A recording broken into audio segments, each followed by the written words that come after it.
आपसे पूछा जाए कि आपको जिंदगी में क्या चाहिए, तो हर किसी से हम में से हर कोई शायद किसी को गाड़ी चाहिए होगी, किसी को घर चाहिए होगी, किसी को कुछ अन्य चीजें चाहिए होंगी जो भी जरूरतें हैं। लेकिन क्या कभी हमने सोचा है कि ये सारी चीजें हमें क्यों चाहिए होती हैं? अल्टीमेट गोल क्या है लाइफ का? अल्टीमेट गोल ये होता है कि हमको खुशी चाहिए होती है, जीवन में प्रसन्नता चाहिए होती है। हम जहाँ से जुड़े हैं, जो अंतरतम है हमारा, उसको हम महसूस कर पाए। एक लंबा जीवन चाहिए होता है। कभी आप सोचिए कैसा लगे अगर जब हम सुबह उठते हैं और उत्साह से भरे होते हैं, प्रसन्नता से भरे होते हैं, तो कितना अच्छा, कैसा महसूस होता है। लेकिन समस्या यहाँ है कि वो चीजें लॉन्ग लास्टिंग नहीं होती हैं। कुछ समय के लिए ऐसी चीजें रहती हैं, जीवन में होती, लेकिन फिर चली जाती हैं। तो क्या ऐसी स्थिति बन सकती है कि हम इसको लॉन्ग लास्टिंग कर सकें, लंबा जीवन जिए और प्रसन्न होकर के जिए, प्रसन्न चित्त भी रहे? नमस्कार, मैं शिव पांडे आप सभी का स्वागत करता हूं अपने साप्ताहिक कार्यक्रम सॉफ्ट कवर में, जिसमें हम हर हफ्ते किसी एक खास किताब पर बात करते हैं।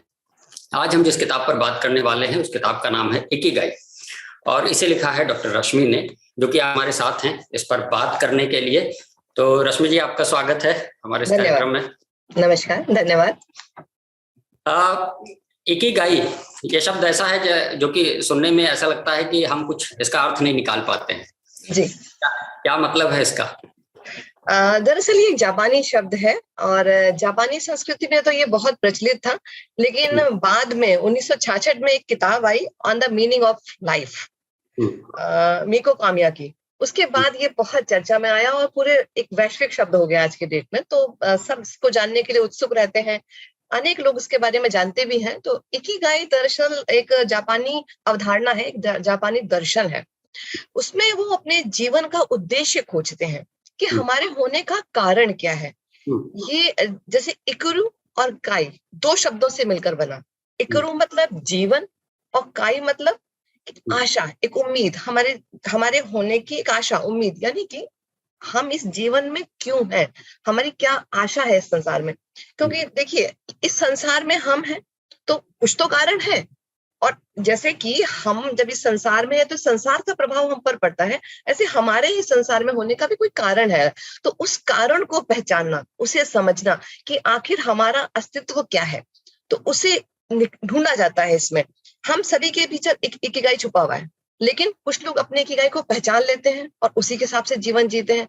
कुछ लोग उसकी खोज में जीवन भर लगे रहते हैं और उन्हें नहीं समझ में आता कि उनका इकिगाई क्या है। तो उद्देश्य पता करना, इसे इकिगाई कहते हैं, और जापानी लोग इसी को अपनी खुशहाली का सबसे बड़ा मूल मंत्र मानते हैं, इकिगाई। मतलब अपने जीवन का उद्देश्य अगर हमें पता लग जाए कि हम इस दुनिया में क्यों आए हैं, या हम क्यों हैं, हमारी एग्जिस्टेंस क्यों है, अस्तित्व क्यों है, वही हमारे जीवन में क्यों है, और उस जीवन को कैसे हम उस उद्देश्य को पूरा करते हुए खुशहाल जीवन जिए। अच्छा, नहीं तो उद्देश्य, जिस उद्देश्य के लिए हम आए हैं, अगर हमको वो पता लग जाता है तो हम खुद ब खुद खुशहाल हो जाएंगे, या आप ये कहना चाह रही हैं कि खुशहाली के साथ उस उद्देश्य को पूरा करना है? ये खुशहाली के साथ, खुशहाली के साथ दोनों एक दूसरे के पूरक हैं। उद्देश्य पता लगा तो खुशहाल हुए, लेकिन उसे करने का तरीका भी पता होना चाहिए ना, क्योंकि जीवन में खाली एक उद्देश्य के साथ नहीं जी रहे, मल्टीटास्किंग। कैसे पता लगा सकते हैं? हाँ, सबसे पहले हमें अपना इकिगाई पता करना होता है। तो इकिगाई पता करने के लिए उन्होंने एक फॉर्मूला बनाया, जैसे आपने देखा होगा किताब के कवर पे भी बना हुआ है, ये गोले बने हैं। ये एक तरीका है, इससे अपना इकिगाई पता किया जा सकता है। अब ये कैसे पता करें? सबसे पहले लिखवाया जाता है कि उन चीजों को लिखिए जो आपको करने में सबसे ज्यादा आनंद आता है, जिसको आप बहुत एंजॉय करते हैं। तो लोग वहां लिखते हैं कि जैसे किसी को सोना बहुत पसंद है, भाई सोना भी उसकी हॉबी हो सकती है। किसी को चॉकलेट खाना पसंद है, किसी को संगीत पसंद है, किसी को पेंटिंग पसंद है, किसी को पढ़ना पसंद है, किसी को लिखना पसंद है, किसी को घूमना पसंद है।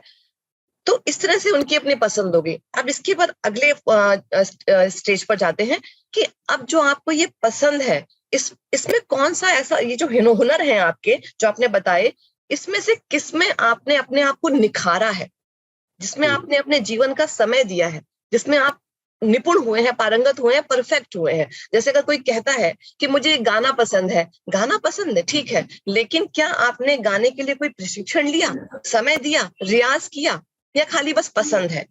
या आपने कहा कि मुझे पेंटिंग पसंद है, तो पेंटिंग के लिए क्या आपने कोई प्रशिक्षण लिया? मुझे मशीनें बनाना पसंद है, तो क्या उसके लिए एक पढ़ाई की, अपने जीवन का एक समय दिया उसे?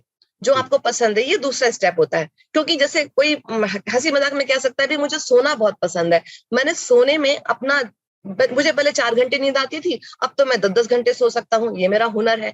लेकिन आगे बढ़ते हैं, तीसरा स्टेप कि जो आपको पसंद है वो लिखा, अब उसमें आपने जिसको अपना हुनर बनाया, उसमें आपने काबिलियत हासिल की। अब इसके बाद तीसरा स्टेप ये है कि क्या दुनिया को उसकी जरूरत है। आपको अगर संगीत पसंद है और आपने संगीत में रियाज भी किया है, बहुत उसका अभ्यास किया है, तो क्या दुनिया को पसंद है। अब उसमें हो सकता है हमारे मित्रों को पसंद है, हमारे मित्र कहते हैं हाँ सुनाओ, उन्हें बड़ा आनंद आता है, तो अच्छी बात है। इसके बाद कोई मित्र कहता है कि हाँ तुम ये संगीत गाओ, इसके बाद वो तुम्हें कहीं रिकमेंड कर देता है और आप वहां कॉन्सर्ट करने जा रहे हैं, वहां आपको आमदनी मिली। तो ये है चौथा स्टेप कि जो आपने कहा कि भाई ये मेरे दुनिया को उसकी जरूरत है, फिर उससे क्या आपको आमदनी हो रही है। चित्र बनाना पसंद है आपको, दुनिया को उसकी जरूरत है, वो आपके चित्र अपने घर में लगाते हैं, सजाते हैं अपना घर, उसके बदले में आपको पैसे भी देते हैं, तो आपको आमदनी भी हो रही है। तो दरअसल ये बहुत व्यवहारिक है, इसमें हमारी पसंद के साथ साथ हमारी भौतिक जरूरतों को भी पूरा किया जा रहा है। तो इस तरह से बनता है अपना इकिगाई, जिसे ढूंढा जाता है कि ये है मेरा इकिगाई। लेकिन कई बार ऐसा होता है ना कि हम अपनी आर्थिक जरूरतों में ऐसे बंध जाते हैं कि हम इस अपने पैशन को फॉलो नहीं कर पाते हैं, ठीक है, या हमारी परिस्थितियां अलाउ नहीं करती हैं। मान लीजिए मैं एक पत्रकार हूँ, या कोई एक व्यक्ति पत्रकार है या किसी भी प्रोफेशन में है, उसका इकिगाई उसको लगता है कुछ और है, ठीक है, वो उस काम से खुश नहीं है, बस उसकी आर्थिक जरूरतें ऐसी है कि वो उस काम को छोड़ नहीं सकता। ऐसे में वो क्या कर सकता है? ऐसे कई लोग करते हैं। अक्सर ऐसा ही होता है कि इंसान का काम कुछ और कर रहा है लेकिन उसका पैशन कुछ और है। दरअसल कारण क्या है, यहाँ मुझे लग रहा है 80% लोग ऐसे ही मिलेंगे। जी। तो सबसे पहले जरूरत हमें ये जानने की है कि हमें कितने पैसे की जरूरत है, हमें कितना पैसा चाहिए जीने के लिए। तो क्या हमारे पास जो पैसा है उससे हम अपनी आवश्यकता पूरी करना चाह रहे हैं या अपनी लालसाएं पूरी करना चाह रहे हैं। पहले तो हम ये समझें। आवश्यकताएं बहुत थोड़ी हैं, आवश्यकता तो हम पूरी कर सकते हैं। समस्या तब आती है जब हमारी विलासिता बढ़ जाती है, हमारी लालसा बढ़ जाती है, वहां दिक्कत आती है। देखिए, सभी को भोजन की आवश्यकता है, लेकिन दावत की आवश्यकता अलग हो जाएगी। सभी को कपड़े की आवश्यकता है, लेकिन ब्रांड चाहिए तो बात अलग हो जाएगी। अब सभी को घर की आवश्यकता है, लेकिन अब घर कोठी चाहिए तो बात अलग हो जाएगी। तो जरूरतें तो सभी की पूरी हो जाती हैं, लेकिन बात आती है विलासिता की। अब यहाँ पर अक्सर क्या होता है कि लोग इसके पीछे भागते हैं। बहुत से ऐसे लोग हैं जो अपना काम भी करते हैं जहां पे वो कर रहे हैं, लेकिन साथ साथ अपना पैशन भी फॉलो कर लेते हैं। जैसे मुझे याद आता है, मैंने कहीं पढ़ा था बिल गेट्स के बारे में। हम सब जानते हैं वो कितने धनवान हैं।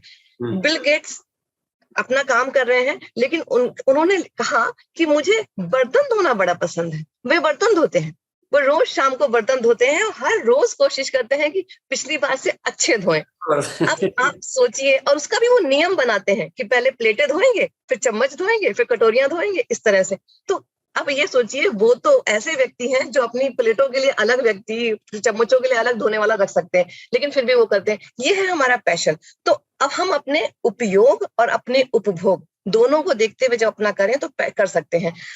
लड़ाई तब बनती है जब हमारा पैशन कुछ और है, लेकिन हम अंधी दौड़ में दूसरों को देख करके हम जब पैसे की दौड़ में भागते हैं और हमें लगता है ये इंजीनियर है तो हम भी इंजीनियर बने, ये डॉक्टर है, और दरअसल गलती यहाँ बच्चे की भी नहीं है, ये होड़ उसे कहीं और से दी जाती है। क्योंकि बात हम कर रहे हैं इसमें जो शामिल किया जाता है जी, बात हम कर रहे हैं इकिगाई की। इकिगाई तो मेरा अपना है, उद्देश्य तो मेरा अपना है, लेकिन मुझे किसी और ने दे दिया। घर में बेटा पैदा होता है तो कहते हैं अरे बेटा है, इसको बड़े होकर इंजीनियर बनाएंगे। देखिए, बेटे का इकिगाई क्या है किसी को नहीं मालूम, लेकिन बेटे को इंजीनियर बनाएंगे, लक्ष्य किसी और ने दे दिया। बट अभी जो थोड़ी देर पहले आपने मेंशन किया था ना कि हमें देखना होगा कि जो हमारा पैशन है, क्या दुनिया को उसकी जरूरत है। हमारा पैशन कुछ ऐसा है जिसकी दुनिया को मान लीजिए जरूरत नहीं है, तो जाहिर सी बात है कि हम उसको इकोनॉमिक टर्म्स में कन्वर्ट नहीं कर पाएंगे, हम उससे पैसे नहीं कमा पाएंगे। ऐसे में क्या करना कैसे फॉलो नहीं, करेंगे? हम क्योंकि इकिगाई की बात कर रहे हैं ना, तो वो हमारा इकिगाई हुआ ही नहीं, वो तो हमारा पैशन हुआ। सो हम ये कर सकते हैं कि अपनी रोजमर्रा की जिंदगी जीते जीते बीच में हम कुछ समय के लिए अपने उस पैशन को फॉलो करें, क्योंकि वो पैशन हमें जिंदा रखता है। इंसान मशीन बन जाए तो उससे कोई इसका जीवन की सार्थकता नहीं है। तो इसलिए अपने को मशीन ना बनने दें, इसके लिए भी ये बहुत उपयोगी फार्मूला है कि हम उसी को बीच बीच में, क्योंकि हम ब्रेक तो लेंगे ना, और ये हम सब करते हैं। हमारी भारतीय पद्धति में भी ये सब है। हम ये अलग नहीं है कुछ, इकिगाई वहां से आया, लेकिन क्या हमारी संस्कृति में नहीं था? हम भारतीय तो पहले से ये सब करते हैं, जो हमारा धर्म अर्थ काम मोक्ष या जो ये चारों आश्रम बनाए, ये इसी पद्धति पे चल रहे थे। ये बात तो सही है कहीं ना कहीं कि जीवन में अगर एक स्थिरता है, स्थिरता का मतलब ठहराव से नहीं, स्थिरता मतलब स्मूथनेस से। अगर आप स्मूथ वे में लाइफ को जी रहे हैं, लीड कर रहे हैं, तो उसका आनंद एक अलग है। लेकिन कहीं ना कहीं चाहे परिस्थितिवश ने कुछ ऐसी कंडीशनिंग कर दी है, ज्यादातर लोग आपको दिखेंगे कि वो एक ऐसी रेस में शामिल हैं, एक ऐसी आपाधापी है जीवन में कि वो सिर्फ सुबह से लेकर शाम तक भाग रहे हैं, आंख खुलते लेकर के और रात में सोने तक वो सिर्फ भाग रहे हैं और परेशान हैं, तनाव में हैं, चिंताग्रस्त हैं। कई बार ऐसा लगता है कि ये परिस्थिति जन्य भी है, उनकी जरूरतें या कहें उनकी लालच पूरी नहीं हो रही। इससे कैसे निपटा जा सकता है? कैसे सब कुछ छोड़ के, जैसे एक उदाहरण के तौर पे मान लीजिए समझाते हैं, आपके पास किसी के पास मान लीजिए गाड़ी नहीं है या घर नहीं है, किराए के मकान में रहता है, पब्लिक कन्वेंस यूज करता है, इस तरह लोग उससे उसको जज करते हैं कि अच्छा इसके पास ये नहीं, इसके पास ये नहीं, इसके पास गाड़ी हो भी गई तो गाड़ी छोटी है, बड़ी गाड़ी नहीं है, उससे जज करते हैं। आदमी उस चीज से बचने के लिए लगातार उस रैट रेस में कई बार कंपेयर्ड हो जाता है, मजबूरन उसमें शामिल रहता है कि लोगों की नजर में तो बेहतर समझा जाए, थोड़ा सा अच्छा समझा जाए। कैसे इससे बच सकता है? जी, ये जो आज के इस आपाधापी भरी जो जिंदगी है, इसमें सबसे बड़ी कष्ट की वजह ही यही है कि हम एक रेस में शामिल हैं। इसको जैसे देखिए, जो हमारे संस्कार थे उसमें हमें व्यवहार सिखाया जाता था, धन हमारे लिए आवश्यक है लेकिन कितना जरूरी है वो सिखाया जाता था, उसकी प्राप्ति सिखाई जाती थी। लेकिन कभी हमें एक अंधी दौड़ में नहीं शामिल किया गया, जीवन को जीना भी सिखाया गया। लेकिन अब आज सफलता की परिभाषा बदल गई है।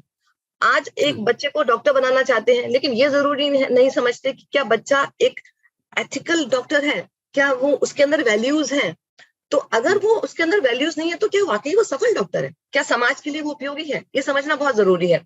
अब जैसे आपने कहा कि एक दौड़ में शामिल है, ऐसा ही होता है। इसे ऐसे समझिए कि दो मित्र हैं, वो जयपुर जा रहे हैं, मान लीजिए अपनी गाड़ी से वो जयपुर जा रहे हैं, दो मित्र, और बड़े आनंद से जा रहे हैं, दोनों अच्छे से खाते पीते अपने अपने परिवार के साथ गाते हुए, गाना सुनते हुए जा रहे हैं।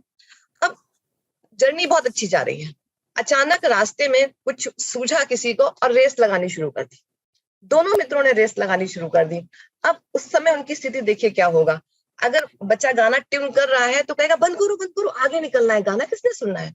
अब कोई बोलेगा कुछ खा लो तो कहेगा अरे किससे खाना है, अभी भूख नहीं है, इससे आगे निकलना है। अब यहाँ पे रेस शुरू हो गई। लेकिन वो निकले तो रेस के लिए नहीं थे ना, वो दोनों जयपुर पहुंचने के लिए निकले थे, एक अच्छे रास्ते के लिए निकले थे, पूरी तैयारी के साथ निकले थे। हम भी जीवन में इसीलिए आए हैं। लेकिन अब क्या हुआ, बात यही खत्म नहीं हुई। आगे देखिए कैसे वैल्यूज गिरते हैं हमारे जीवन में। फिर उसके बाद जैसे जैसे वो आगे निकलेंगे वो रेस में, रास्ते में रेड सिग्नल आया, एक ने देखा अच्छा वो पीछे है, तुरंत सिग्नल क्रॉस कर दिया। यहाँ क्या हुए, धीरे धीरे हमने रूल्स तोड़ने शुरू किए। क्यों? आगे निकलने के लिए, क्योंकि उसे हराना है ना। फिर आगे निकल गए। अब आगे जाके क्या हुआ, हमारे दूसरे मित्र का टायर पंचर हो गया गाड़ी का, मान लीजिए। अब वो हमारा मित्र है, हमारा क्या बनता है, दायित्व क्या है, धर्म क्या है, हमें क्या सिखाया गया, हमारे संस्कारों में क्या डाला गया कि मित्र की मदद करनी है। दिल भी कहता है, लेकिन समाज ने नहीं सिखाया ना ये हमें। हमें क्या सिखाया गया, दौड़ में आपस में क्या बनी, होड़ बनी कि रेस में आगे निकलना है। तो अब हमने क्या किया कि मन में क्या विचार आया, अरे अच्छा है अटक गया, मैं आगे निकल जाऊंगा। देखिए तो कैसे धीरे धीरे हमारे मूल्य गिरते हैं। हमें यही समझना है कि इस रेस में किसने हमें शामिल किया। और मजे की बात देखिए क्या है, उसी तरफ दूसरी रोड में है, उस रोड में कोई और दौड़ रहा है, उससे हमारी रेस नहीं है। हमारी रेस किससे, जो हमारी रोड में हमारे साथ दौड़ रहा है। मतलब जो डॉक्टर बनना चाहता है उसकी सब डॉक्टरों से होड़ है, जो आईएएस बनना चाहता है यूपीएससी में सबसे होड़ कर रहा है, जो बिजनेसमैन है वो सबसे होड़ कर रहा है। मतलब इस होड़ में हम ऐसे शामिल हो चुके हैं कि अपने जीवन की सुख शांति सब गंवा बैठे हैं। हम पैसे क्यों कमा रहे हैं? अच्छा खाने के लिए, अच्छा पहनने के लिए, लेकिन उसी पैसे से क्या हम वाकई अच्छा खा पा रहे हैं, पहन पा रहे हैं, क्या हमें आराम मिल रहा है? तो जब हमें शांतिपूर्वक जिंदगी से सब मिलता है तो ये होड़ की क्या जरूरत है? क्योंकि याद रखिए, कोई ना कोई एक हमेशा हमसे आगे रहेगा, कोई ना कोई एक हमेशा है कि पैसे हम कमाते हैं कि जीवन हमारा सुलभ और बेहतर हो सके, इजी हो सके, लेकिन उसी स्वास्थ्य अच्छा हो सके, सारी चीजें अच्छी हो सके, लेकिन उसी पैसे को कमाने में हम अपना स्वास्थ्य भी गंवा देते हैं, रिश्ते भी गंवा देते हैं, चैन भी गंवा देते हैं, स्ट्रेस में भी रहते हैं। जी जी बिल्कुल। तो क्या लगता है जीवन में सफलता किसे कहेंगे, सफल जीवन किसे कहेंगे आप? क्या है पैसा कमाना, पावर एक्वायर करना, या क्या चीज है? क्या मिल जाए हमको तो लगेगा कि जीवन सार्थक हो गया, सफल हो गया? देखिए, सफलता का पहले तो सफलता ही दो अर्थों में निकल रहा है कि हम किसे बाहरी सफलता मानते हैं, किसी आंतरिक सफलता मानते हैं। क्या हमें हमने जैसे एक लक्ष्य बना लिया कि हमें इतना धन कमाना है, या हमें बंगला लेना है, गाड़ी लेनी है, क्या ये हमारा लक्ष्य है? तो ये तो कभी खत्म नहीं होता, ये तो एक के बाद दूसरे आ जाएंगे। तो बेसिकली लक्ष्य क्या है हमारा? क्या ये जो भौतिक चीजें हैं ये हमारा लक्ष्य है, या जो हम अपने भीतर एक चाह रहे हैं कि हमारा व्यक्तित्व ऊंचा उठे, हम भी तरक्की करें, लेकिन हमारे साथ में जो लोग हैं वो भी साथ चलें। जैसे देखिए, मैथिली शरण गुप्त जी ने कहा ना, विचार लो कि मृत्यु हो ना, मृत्यु से डरो कभी, मरो परंतु यूं मरो कि याद जो करें सभी। तो जीवन तो एक मिला ना हमें, हमने इस होड़ में खुद को खुद ही शामिल किया है। तो सफलता, देखिए एक पेड़ होता है, जब उस पेड़ में पानी डालते हैं तब वो फलता फूलता है, फिर हम देखते हैं पत्तियां आ गई हरी हरी, कितना आनंद में है वो पेड़, फिर देखते हैं अरे फूल आ गए उसमें, वो तब भी आनंद में है, फिर देखते हैं फल भी आ गए, तो यहीं से बना सफल।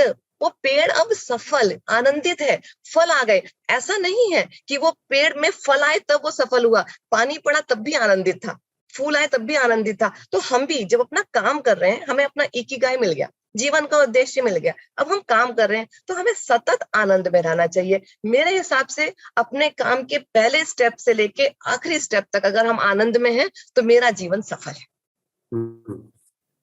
मुझे लगता है जब अपना इकिगाई मिल जाता है तो व्यक्ति को वो जो कहते हैं ना कि समय कभी पता नहीं लगता, वो टाइम क्यों निकल जाता है, मतलब आप इतना फोकस्ड, इतना डूब के काम करते हैं कि वो पता नहीं लगता है जी। तो जीवन में कैसे प्रवाह आए इन चीज, जैसे एक तो ये होता है कि चलिए ठीक है ये थोड़ी देर के लिए हमारे साथ रहेगा, लेकिन इसकी निरंतरता कैसे बनी रहे, जीवन में कैसे बनाया जाए, उस स्तर पे जी बहुत जरूरी है, ये बहुत जरूरी है कि हमने अपना इकिगाई पा लिया, लेकिन अब हम इसको फ्लो में, क्योंकि इसमें कंसेप्ट है इकिगाई में ये प्रवाह, फ्लो की फ्लो भी बना रहना बहुत जरूरी है। देखिए एक, क्योंकि मैं हूं और मेरा काम है जिस जो इकिगाई है मेरी, और मेरी सजगता कि मतलब उसमें मैं पूरा अपना दे रही हूँ पूरे अलर्टनेस के साथ। तो जब मैं, मेरा काम और मेरी सजगता, ये तीनों चीजें एक हो जाती हैं, बस वहीं फ्लो आ जाता है। आपने खुद महसूस किया होगा अपने जीवन में, जब आप कोई काम कर रहे हैं, उस काम में आप इतने डूब गए, आप एक व्यक्ति, आपका काम एक चीज, और उसमें आपकी सजगता, अब उसमें पूरे जब एक हो गए तब अपने आप फ्लो आ जाता है। फिर ना हमें भूख प्यास की चिंता होती है, ना हमें समय की कोई सीमा रह जाती है हमारे लिए, हम उसमें डूब जाते हैं। तो जब हम अपने काम में खो जाएं, हमें अपने आसपास का भान ना रहे, हमारा माहौल, हमारा आत्मविश्वास सब उसमें हो, और हमें परिणाम की चिंता नहीं हो, उसका बोझ नहीं हो, तो अपने आप प्रवाह आ जाएगा। इसके लिए फोकस बहुत जरूरी है। कई लोग मल्टीटास्किंग बनने की कोशिश करते हैं, जैसे बड़ा आजकल है कि मल्टीटास्किंग है। हाँ जी बिल्कुल, मल्टीटास्किंग से बल्कि हमारी आईक्यू भी कम होती है, अब तो साबित हो चुका है, और उससे हमारी काम करने की जो वो है वो भी कम होती है, क्योंकि हम एक ही समय जंप मारते हैं ना, जब यहाँ से यहाँ जंप मारेंगे तो उससे भी डिस्टर्ब किया, जहां से जंप मारे जहां पहुंचे वो भी हम फोकस पकड़ नहीं पाते अच्छे से। तो जब हमारा मन, विचार, भावनाएं सब एक साथ एक फ्लो में आ जाती हैं, तब वहां पर करते हैं। अब इसके लिए क्या करना चाहिए? मेडिटेशन का अभ्यास करना चाहिए। जब हमें ध्यान, मेडिटेशन, जब हम ये करना शुरू करते हैं तो फिर अपने आप हमारे अंदर वो फ्लो भी आता है, अपने काम से हम जुड़ते चले जाते हैं। तो अपने जीवन का उद्देश्य तलाशें और उस काम में खुद को डुबो दें, फिर अपने आप ही प्रवाह आना शुरू होता है। और जब जब बीच में ऐसा लगे तो मेडिटेशन करना चाहिए, उससे जुड़े रहना चाहिए। ये नहीं कि हम काम कर रहे हैं, मोबाइल भी देख लें, अभी अच्छा व्हाट्सएप में क्या है ये भी देख लें, ओ मेल आने वाली है ये भी देख लें। देखिए सबका समय होना चाहिए। मैं एक चीज कहती हूँ कि कभी इंसान ने जब तरक्की करनी शुरू की और जब बहुत खाना पीना शुरू कर दिया, तब व्रत का, उपवास का कंसेप्ट आया, क्योंकि हमारे भगवत गीता में, हमारे उनमें कहीं नहीं लिखा व्रत करने का। कृष्ण जी ने कहीं नहीं कहा व्रत करो, लेकिन तब हमारे यहाँ व्रत का कंसेप्ट आया, जो हम लोगों ने ही एक अनुशासन के लिए बनाया। आज की डेट में जब हम तकनीक में इतने आगे पहुंच चुके हैं, तो एक और व्रत शुरू होना चाहिए, साप्ताहिक तकनीक का व्रत। हमें हफ्ते में एक दिन अपना मोबाइल बंद करके अपने परिवार के साथ, अपने बच्चों के साथ, अपने खास लोगों के साथ, अपने दोस्तों के साथ बिताना चाहिए। बड़ी अच्छी बात कही आपने, और मैं इस बात से पूरा इत्तेफाक रखता हूँ। थोड़ा बहुत व्यक्तिगत अनुभव भी है। मुझे लगता है कि अगर आप मोबाइल फोन से थोड़ा सा दूर रहते हैं, मतलब एक होता है ना कि हर समय की आदत है कि आप मोबाइल में देख रहे हैं, क्या मैसेज आ गया, क्या है सोशल मीडिया पे, क्या अपडेट हो गया। अगर आप इससे थोड़ा बचते हैं तो जीवन में जो सुकून है वो आप शायद अंदर कहीं महसूस कर पाते हैं। हमारे प्रवाह में, हमारे सुकून में सबसे बड़ा बाधक यही, सबसे बड़ा बाधक है। बिल्कुल। जैसे आपने एक मल्टीटास्किंग वाली बात हो रही थी, ये बात तो सही है कि साइंस कहता है कि even computer is also not multitasking. वो एक समय में एक काम करता है, चाहे वो एक सेकंड के लिए करे, देन वो दूसरे पे जंप करता है। तो मल्टीटास्किंग तो कोई हो नहीं सकता। दूसरी बात जो आपने मेडिटेशन की कही, आपने कहा ये बड़ी अच्छी बात की, जब हम मेडिटेट करते हैं तो अपने से जुड़ते हैं। लेकिन क्या ऐसा भी कहीं सुनने में आया है, कई लोगों से मैंने सुना कि वो कहते हैं कि जब मैं ज्यादा मेडिटेट करता हूं तो मुझे लगता है मैं दुनिया से कट जाऊंगा, मतलब मैं अपने आप में रहने लगता हूं और मुझे लगता है कि बाकी लोगों से मेरा जुड़ाव खत्म हो जाएगा, या मेरा मन नहीं करता है जुड़ने का बाकी लोगों से। कई बार काम में भी मुझे लगता है कि मैं आंखें बंद करके बैठा रहूं और काम भी ना करूं। ऐसे अनुभव भी एक आध लोगों ने मुझे बताए। तो ये क्या कहीं विरोधाभासी नहीं है? नहीं, ऐसा नहीं है। देखिए, कोई इंसान पूरी तरह से तो कभी नहीं कट सकता, लेकिन जैसे आपने कहा कि मेडिटेशन में वो अपने आप में डूबता है, दरअसल मेडिटेशन होता ही अपने आप में डूबने के लिए, क्योंकि हम मशीन भी, हम जो है इंसान, हम भी एक मशीन है। हमारे अंदर भी अपने आप से, अंदर से ही कुछ आवाजें आती हैं, अंदर से ही हमें प्रेरणाएं आती हैं, क्योंकि हमारी जो आत्मा है वो उसी परमात्मा का एक अंश है, और उसके ही जो गुण है वो इसके अंदर है। वहां वृहद है, यहाँ सूक्ष्म रूप से है। तो जब हम अपने अंदर झांकते हैं तो हमें वो प्रेरणा वहां से प्राप्त होती है और हम कनेक्ट होते हैं उसके साथ। तो ऐसा नहीं है कि हम दुनिया से कटते हैं, हम खुद से जुड़कर उसके साथ कनेक्ट होते हैं, और फिर जब उस प्रेरणा को लेकर अपने काम में जुटकर हम फिर से दुनिया से कनेक्ट होते हैं। तो ये तो एक तरह से वही है जैसे हमने मोबाइल को चार्ज किया, मोबाइल को चार्जर से लगाया, चार्ज किया, तो क्या हम पूरे टाइम चार्ज रखते हैं? नहीं, जब वो चार्ज हो गया उसको उपयोग में लेते हैं। वैसे हमारे साथ भी होता है, हम खुद को भी मेडिटेशन के थ्रू चार्ज करते हैं और फिर दुनिया में दोबारा उतरते हैं। तो इस तरह का इंसान जब दुनिया में आता है तो एक बेहतर इंसान होता है वो, फिर उसके टच में जो लोग आते हैं वो भी वही सीखते हैं। तो इकिगाई और आध्यात्मिकता में कैसा संबंध आप देखते हैं? क्या है कोई रिलेशन स्पिरिचुअलिटी और इकिगाई में? देखिए, ये बहुत अच्छा क्वेश्चन है आपका कि इकिगाई और आध्यात्मिकता क्या एक है? देखिए, इकिगाई आध्यात्मिकता अलग है, लेकिन तब भी अलग नहीं है। कैसे? देखिए, सीधा संबंध तो नहीं है इस दोनों का आपस में, लेकिन एक दूसरे को ये प्रभावित करते हैं। कैसे? भौतिकता में रहकर जब हम जीवन का अनुभव करते हैं तो उसे कहते हैं इकिगाई, और जब हम भौतिकता से परे जाकर के जीवन का अनुभव करते हैं तो उसे कहते हैं आध्यात्मिकता। तो होता क्या है, दोनों ही चीजें। अब हम अपने जीवन का अनुभव कर रहे हैं, यानी कि मेरे जीवन का उद्देश्य क्या है, मुझे क्या खुशी देती है, क्या आनंद देता है, क्या है जो मुझे हमेशा प्रेम से भर के रखता है, मैं कैसे अपने उस परमात्मा के करीब रह सकता हूँ, या उसके द्वारा इस संसार में भेजा गया हूँ तो उन कार्यों को पूरा कर सकता हूँ। यही हमें इकिगाई बता रहा है, यही हमें अध्यात्म बता रहा है। यानी कि संसार की प्रत्येक वस्तु, जीव में उस परम सत्ता को जब हम खोजते हैं ना, उसका अंश तराशते हैं, तो वो आध्यात्मिकता है। और उसे हम इकिगाई के थ्रू जब देखना शुरू करते हैं तो फिर हम ढूंढते हैं। तो जब हमें ढूंढना ही है तो क्यों ना सबसे पहले खुद में ढूंढे। तो यही हमें इकिगाई सिखा रहा है। तो एक तरह से वो अलग है, लेकिन है फिर भी दोनों एक। और आध्यात्मिकता, ये तो हमारे देश का संस्कृति है, ये तो हमारी पुरातन संस्कृति है। आध्यात्मिकता वहीं से तो हमारा उपजा, ये 4 आश्रम और 4 गुण, ये सारे, ये बहुत पुरानी संस्कृति है। तो ये दोनों आपस में ऐसे ही जुड़े हुए हैं। कई बार ऐसा भी होता है कि किसी खास काम में हमारा बहुत मन लगता है, और तो हमें लगता है कि चलो शायद ये मेरा इकिगाई है, ठीक है, ये बहुत अच्छा लगता है मुझे, मैं इसमें डूब जाता हूँ और दुनिया का, संसार का उस समय भान नहीं रहता है। बाद में लगता है कि हम उससे भी बोर होने लगे, we need to do something else, कुछ और करना चाहिए, कुछ और चीज में मन लगने लगा।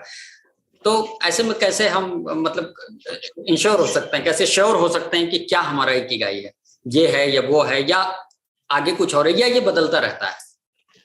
हाँ, इकिगाई आपका जैसे आपने जब मैंने आपको शुरू में ही बताया था, आपने लिखना शुरू किया कि ये मुझे पसंद है, ये मुझे पसंद है, तो जो आपको पसंद है वो आपका इकिगाई हो सकता है। अब उसमें आपकी इकिगाई जरूरी नहीं है एक ही हो, 2-3 भी हो सकते हैं। कोई व्यक्ति अच्छा पेंटर भी हो सकता है, अच्छा सिंगर भी हो सकता है, तो आपके अनेक इकिगाई हो सकते हैं। लेकिन जरूरत ये है कि जो आपका इकिगाई है उसमें आप इतने दृढ़ हैं। ऐसा नहीं है कि आज आपने कुछ और सोचा, कल आपने कुछ और सोचा, यानी कि फिर वो आपका इकिगाई नहीं है, वो तो फिर आपका शौक है बस। आप बार बार उसमें चेंज नहीं कर सकते हैं। तो आपको उस काम में मन लगाना पड़ेगा, उस काम को समाज के लिए उपयोगी बनाना पड़ेगा, फिर उस काम को अपना प्रोफेशन भी बनाना पड़ेगा। तो जब आप प्रोफेशन बनाएंगे तो आप डूबेंगे ना, क्योंकि अब तो रोजी रोटी उसी से जुड़ गई आपकी। तो वही, अब जैसे आपने देखा होगा कि बड़े बड़े बिजनेसमैन, हम कई बार सोचते हैं कि अरे ये बिजनेसमैन, ये तो हमेशा अपने बिजनेस में लगे रहते हैं, ये क्योंकि हो सकता है बिजनेस उनका पैशन हो, वही उनका इकिगाई हो। कोई बहुत अच्छा डांसर है, हमेशा नाच रहा है, आप कहेंगे थकता ही नहीं है, हमेशा नाचती है, मैं तो नहीं नाच सकता इतना। हाँ, हम नहीं नाच सकते क्योंकि वो उसका इकिगाई है, उसका पैशन है। तो जब हम अपना इकिगाई वास्तव में ढूंढ लेते हैं ना, तो हम उसमें स्विच नहीं करते हैं, वो हमें जोड़े रहता है। दरअसल यहाँ पे 2 फर्क है। जब हम दूसरों के कहने से कि भाई ये वो कर रहा है, बड़ा अच्छा लग रहा है, मैं भी करूं, वो इकिगाई नहीं है। इकिगाई वही है जो मुझे पसंद है। अच्छा, तो जैसे अभी महामारी के टाइम में अगर इसको क्या इकिगाई कुछ इससे लड़ने में सहायक हो सकता है, क्योंकि हम आए दिन देख रहे हैं कुछ ना कुछ हो रहा है। कोविड तो हमारे सामने सबसे बड़ा उदाहरण है, तो इससे कोई फर्क पड़ सकता है, सहायक हो सकता है कुछ? हाँ हाँ, बिल्कुल बिल्कुल। देखिए क्योंकि सबसे पहले तो इकिगाई हमारे सोचने के ढंग को बदलता है, फिर हमारे जीवन के हर पहलू को छूता है, हमें पूरी तरह से बदलता है। तो आपने देखा होगा कोविड के टाइम पर जो सबसे ज्यादा बीमार पड़े या जो हताश निराश हुए, वही लोग हुए जो सब पहले निगेटिव हो गए। उनके अंदर अपने आप इम्यूनिटी कम होती चली गई, क्योंकि जैसे जैसे हमारे अंदर जीवन का उत्साह रहता है, हम अपने आप ही, हमारे अंदर एक रोग प्रतिरोधक क्षमता बनती चली जाती है, तो हम उससे लड़ पाते हैं। अब जो लोग पहले ही निराश हैं, ना तो अपने काम से खुश हैं, ना अपने, पहली बात तो अपने जीवन से जब खुश नहीं है तो काम से भी खुश नहीं है। ये काम हमारे जीवन का बहुत बड़ा हिस्सा ले लेता है। फिर ऐसे लोग परिवार से भी खुश नहीं है, कई चीजें उनकी प्रभावित होती चली जाती हैं। तो वहीं कहीं ना कहीं सेहत भी प्रभावित होती है और हमारा मन भी। जब हमारा मन शरीर दोनों साथ नहीं दे रहा, तो फिर हम छोटी छोटी बीमारियों से भी हम जल्दी उलझ जाते हैं। तो यही कोविड के टाइम पर हुआ। अब इसके लिए कई थेरेपी भी है इकिगाई के लिए। जो हमारे विशेषज्ञ रहे, उन्होंने कुछ थेरेपी भी इस्तेमाल में की, तो उनके जरिए भी लोगों को उनका इकिगाई ढूंढने में मदद की जाती है। और अगर कहीं वो हल्के से कमजोर पड़ रहे हैं, तो उसे आगे बढ़ने के लिए, वहां से वापस बाहर निकालने के लिए भी उनकी मदद की जाती है। ये लोगोथेरेपी और मोरिता थेरेपी क्या है ये चीजें? जी जी जी, हाँ, ये इसी में इस्तेमाल की जाती है इसके जरिए। जैसे लोगोथेरेपी है, विक्टर फ्रैंकल है इसके, उन्होंने इस थेरेपी को बनाया। इसमें हम ये ढूंढते हैं कि हमें अपने जीवन में आनंद किस चीज में आ रहा है। मतलब मरीज जो है वो अपनी मर्जी से अपना उद्देश्य चुनता है। जैसे आपने थोड़ी देर पहले पूछा था कि कई बार हमारे इकिगाई बदल जाते हैं, हमने सोचा कुछ और, फिर हमें कुछ और पसंद आ रहा है। तो इसमें ऐसा ही है कि वो मरीज अपना इकिगाई ढूंढता है, फिर उसे लगता है नहीं नहीं ये मेरा इकिगाई नहीं है, फिर कुछ और खोजता है। इस थेरेपी के जरिए उसे ये कुछ दिनों के भीतर अपने साथ बिठाया जाता है और उसके साथ एक पूरी एक्सरसाइज की जाती है और उसे बताया जाता है आखिर में कि ये तुम्हारा इकिगाई है। फिर उसको लगता है हाँ, वो भी सहमत होता है ये मेरा इकिगाई है। तो वो होती है लोगोथेरेपी, जिसमें अपना इकिगाई, जीवन का उद्देश्य ढूंढता है। और मोरिता थेरेपी भी कुछ ऐसी है पर थोड़ी अलग है। इसमें उसकी भावनाओं पर काम किया जाता है कि जैसे हम लोग, हाँ, हम लोग कई बार ये शोमा मोरिता जैसे नाम है, मोरिता थेरेपी, मोरिता अपने नाम पर ही इनकी थेरेपी। ये थोड़ा ज़ेन परंपरा पर चलती है। ज़ेन भी जापान की है परंपरा। इसमें भावनाएं, क्योंकि हमारे भीतर इतनी सारी भावनाएं हैं, वो बदलती रहती हैं बार बार। तो हम अपनी भावनाओं के कभी कुछ करना चाहते हैं, कभी कुछ कर जाते हैं। तो इसमें वो एक अपना रुचि के अनुसार अपनी भावना में जाकर और फिर उनको सलाह दी जाती है कि ये चीज आपके लिए जीवन में उपयोगी है, इस काम को कीजिए। तो मृदा थेरेपी में ये किया जाता है, जैसे उसे 25 दिन या 21 दिन तक अलग रखा जाता है और फिर उसे पहले बिल्कुल अलग छोड़ देंगे, कुछ दिन वो अलग रहेगा, फिर उसे एक बेचैनी पैदा होगी, मैं कुछ करूं, फिर उसे कुछ ऐसे काम दिए जाएंगे जो वो बस सोचने के हैं, अभी कुछ उसमें एक्शन नहीं लेना है, घूमना फिरना है, टहलना है, सोचना है। फिर उसे कुछ ऐसे काम दिए जाएंगे जैसे बाहर ले गए, अपने ही ग्रुप के लोगों से मिल रहे हैं, बात कर रहे हैं। फिर अंत में उसको समाज में लौटाओ कि अब आपकी ये आपको मिली है थर्ड स्टेप में कि आप ये करना चाहते हैं, वो उसका उद्देश्य है। वो कुछ भी हो सकता है, जो भी उसको पसंद है, उसके मनपसंद, उसके बागवानी हो सकता है, खेती बाड़ी हो सकता है, सिलाई बुनाई कढ़ाई या जो भी उसे पसंद है। तो इस तरह की मूर्ता थेरेपी में किया जाता है, यानी कि क्या, क्यों और कैसे, ये इस पर ढूंढा जाता है। और अगर कोई मरीज है तो उसको भी उस भावनाओं से बाहर निकाला जाता है। जैसे मुझे याद है, मैंने एक बार पढ़ा था, एक केस स्टडी आई थी कि एक बुजुर्ग व्यक्ति, उनकी पत्नी नहीं रही, तो वो बड़े दुखी थे कि मेरी पत्नी नहीं है, और उस गम से बाहर नहीं निकल पा रहे थे। करीब 2 साल के बाद वो जाके उनसे मिले विक्टर फ्रैंकल से, और उन्होंने अपनी समस्याएं बताई। तो उन्होंने, विक्टर फ्रैंकल ने उनसे कुछ भी नहीं कहा, बस इतना पूछा कि आपकी पत्नी का स्वभाव कैसा था। तो उन्होंने कहा, अरे वो तो बहुत सीधी सादी थी और बहुत ही दयालु थी। तो बोले कि अच्छा, तो सोचिए वे चली गई, आपने तो कितना उनके लिए अच्छा किया, कितना अच्छा हुआ ये उनके लिए। वो एकदम बुजुर्ग जो है उनका हाथ थाम के बैठे रहे, उन्हें उत्तर मिल गया कि अगर सोचिए ये मैं जाता, मेरी पत्नी रह जाती, तो इस संसार में कैसे रह पाती। इतनी सीधी थी वो, और इतना कठिन है ये संसार। तो उन्हें अपने दुख का वो निवारण मिल गया कि मैं उनके लिए क्यों रो रहा हूँ, वो तो संसार से चली गई, अच्छा कोई बात नहीं। फिर उनको जीने का एक बहाना मिल गया।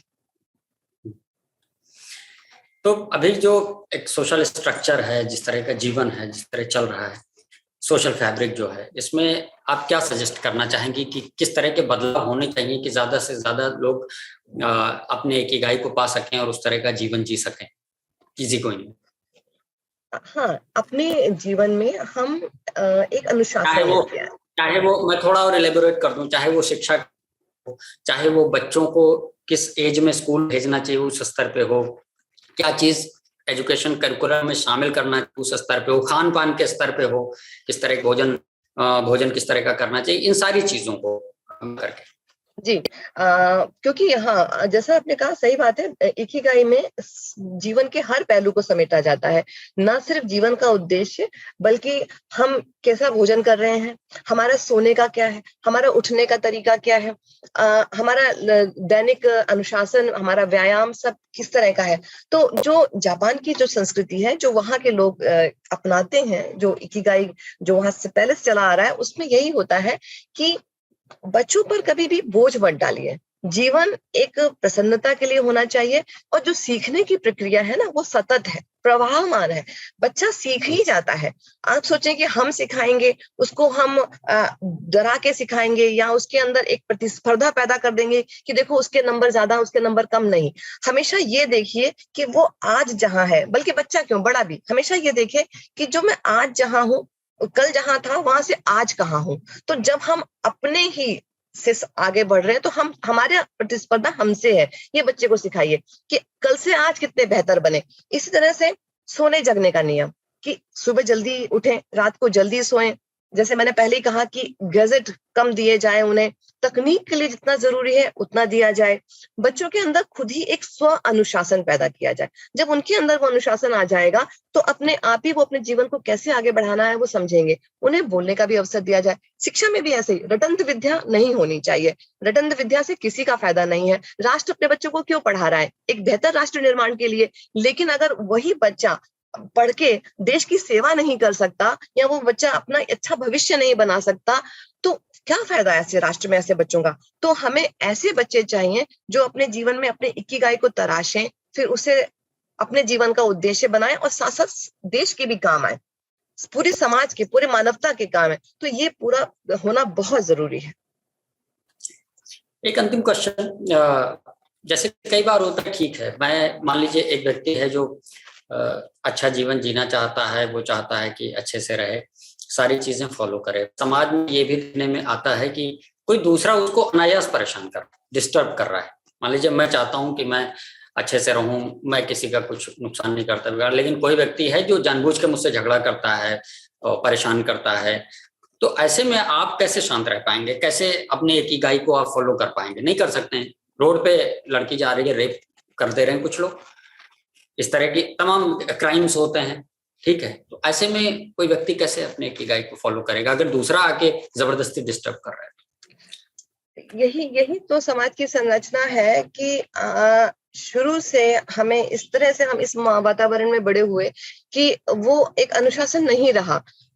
जैसे आपने कहा कि मैं हूं और मुझे कोई डिस्टर्ब कर रहा है तो मैं अपना इकिगाई कैसे फॉलो करूंगी, क्योंकि मेरा इकिगाई। आपकी किताब पढ़ते हुए मेरे जहन में ये बात आई कि ठीक है, एक ऐसा शहर है, ऐसा गांव है, ऐसा कस्बा है जहां पर सभी लोग अपने इकिगाई को फॉलो करते हैं, लंबा जीवन जीते हैं, प्रसन्न जीवन जीते हैं, उनका खान पान दिनचर्या वो मौज मस्ती करते हैं, उत्सव में रहते हैं, कहा जाए तो उत्सव में सब मिलते हैं, ठीक है।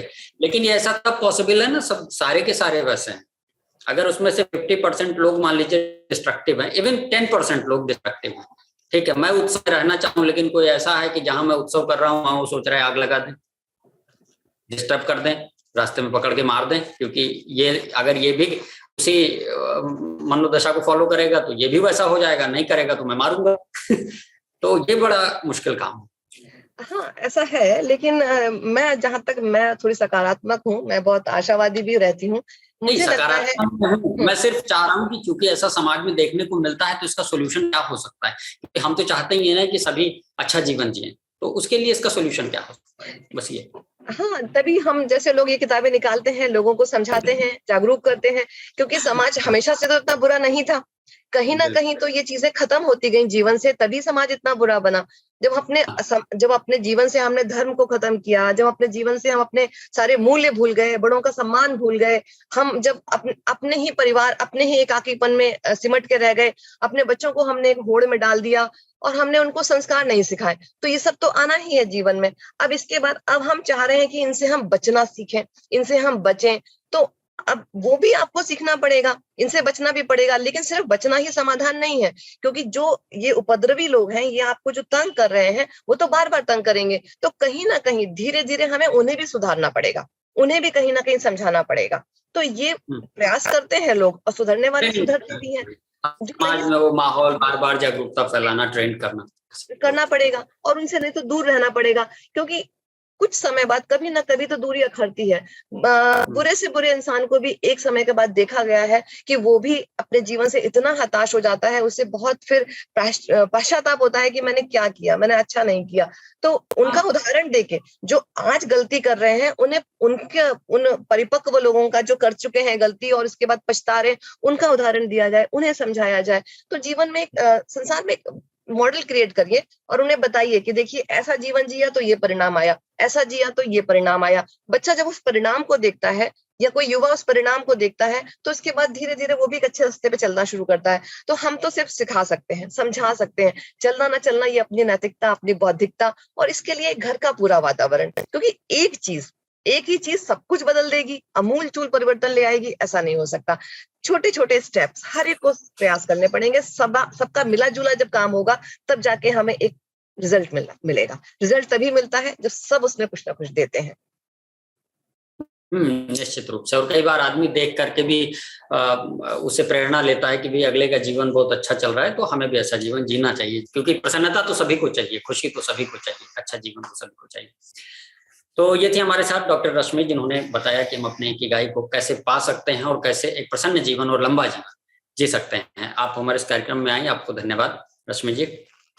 और अगले हफ्ते हम फिर अपने इस सॉफ्ट कवर कार्यक्रम में किसी एक नई किताब के साथ हाजिर होंगे। तब तक के लिए मुझे शिव कुमार पांडे और हमारी पूरी डिफरेंट टीम को इजाजत दीजिए। नमस्कार। नमस्कार।